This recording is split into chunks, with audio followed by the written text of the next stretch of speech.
Educated ആയിട്ടുള്ള intellectual ആയിട്ടുള്ള നാർസിസ്റ്റുകൾ ഉണ്ടാവാം. അപ്പോൾ അവരുടെ മെത്തേഡുകളും അങ്ങനത്തതായിരിക്കും.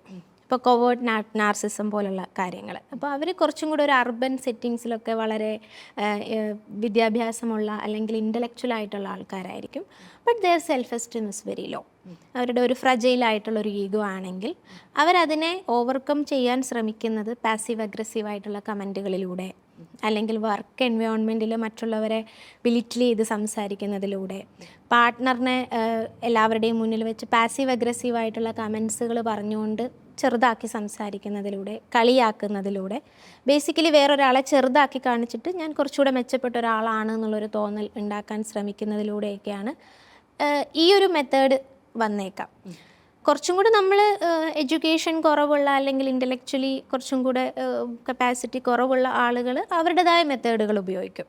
അത് സിമ്പിളായിട്ട് നേരിട്ട് ചീത്ത പറയുക, പിന്നെ എന്താ പറയുക, കള്ളം പറയുക, കള്ളത്തരം ചെയ്യുക, മിസ്ലീഡ് ചെയ്യുക, ഈ ഒരു രീതിയിലൂടെ പോകും.